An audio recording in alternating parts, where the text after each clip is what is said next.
lifestyle to connect to your music, or do you feel you get some of that from being the son of, you know, a rap legend? Right. I feel like that's a great question too. I ain't never had no one put it like that. I would say that comes from just my life and the balance and the different, I'm gonna keep you probably the word perspective, the different perspectives that I done seen, like staying with my mom and then staying with my father and then just bouncing around over the two.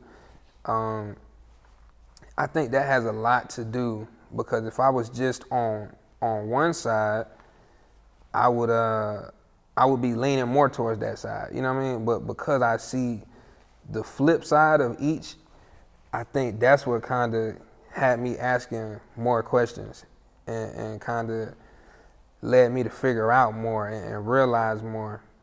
You know what I'm saying? Yeah. So maybe that's why someone could say I'm down to earth. Mm-hmm. Maybe it's, you know, I don't know. Yeah, and I think from the outside looking in, right? I don't know you, right? Like, I don't know you deeply, and I know you from what you present, right? It's just as myself. So I think, like, from a fan side, we think there's this lifestyle, because we see rapper kids that are not successful, or they try to rap and they're not successful, and here you are, you're probably one of the unicorns of kids, you know, that actually has built a lane for themselves. So I think it's easy for us to see it, like, you know, I see it from the perspective of, like, you yearn for that more natural state so that you can create and develop, versus like, hey, I'm just the son of a rap legend, I could do this too and get a little clout off of it. So maybe that's a statement and not a question for you. Man, I don't know. Anybody could do anything they put their mind to. That's absolutely correct. I would hate to say someone wanted it more than the other. Yeah. But I know you could do anything you put your mind to. You read the comments, because, you know, a lot of people, they just keep on referring to, like, obviously you being T.I.'s kid. So, like, when people say that, or they say, like, what do you think about that? How have you kind of mastered, you know, people already having that notion about you, that presumption about you? So I just didn't referring to me as that, and only that. Yeah, just referring to you as, like, oh, it's Domani as T.I.'s son. It's not nothing past that. It's like they don't know Domani as the artist. Like, how do you respond to that? I just got a lot of work to do. I take that as it's work for me to do, you know, because I haven't reached them, you know. Okay.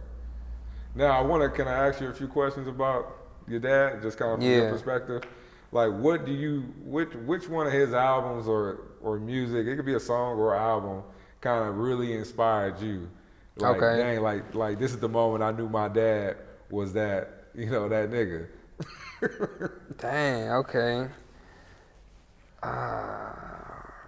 That's okay. I'm gonna say probably Paper Trail, and T.I. versus T.I.P. And that's just because I feel like I was old enough to really see what was going on. Like, when he recorded some songs from Paper Trail, I was actually in the studio. I've been in the studio with him a lot, but I recall me being in the booth with him while he's recording certain lines and him saying, y'all gotta be quiet, you know what I mean? We laughing because he's yelling, doing ad-libs and stuff, making gunshot sounds, and we in the booth like chuckling as little kids. Wait, what sessions were you in? Man, I don't know, man. But it's the Paper Trail album. Paper Trail, okay. At that time, I believe he recorded that right before he got locked up. So right before he was on house arrest. Yeah. So he couldn't go and record nowhere else. So he recorded in the house. So it's like we was there a lot of the times. And I was there because I would sit in the studio while the kids playing, and I would sometimes fall asleep in the studio. So I seen a lot of Paper Trail being recorded, as much as I was able to see. But I don't know which songs, man. It's a long time ago. Yeah. But I say Paper Trail, T.I. versus T.I.P. And songs where he would name the kids and the family members. I'd be like, oh, dang, that's us. You know what I'm saying? Millions of people listening to that. Like, God dang. And he'll perform it. Like, Side King, Deja Domani. We're like, whoa. So, now, this is a past time that you're talking about, like, but how was that experience for you when you saw your dad kind of going through his troubles at that time? Yeah, How was that experience for you? I was too young to really like know what's going on, and it wasn't like really getting to me or becoming something that I could understand until after it all happened. I got a little bit older, and I started realizing like, yeah, these people were saying this, and this is, and they was doing this when this was going on. It's like I said in one of my songs, a teacher ended up talking about my dad being locked up while I was in school, and I was like, I'm a kid.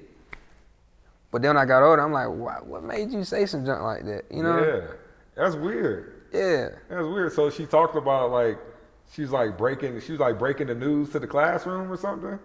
It was more like a comment. Okay. Yeah. Okay. Understood. Now I do.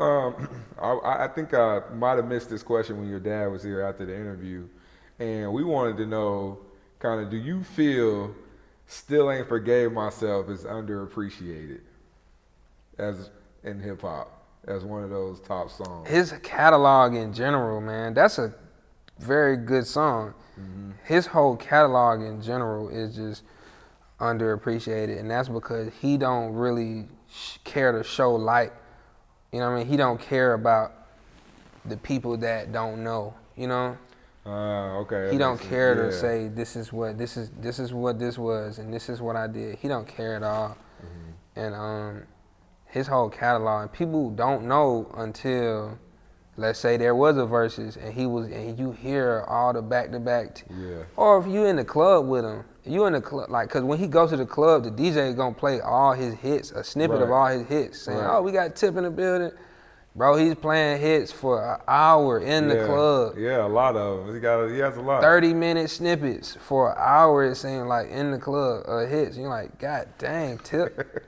So it's like, he just don't care to show light on it. But his whole catalog, I feel like, people don't really know unless they was there, for sure.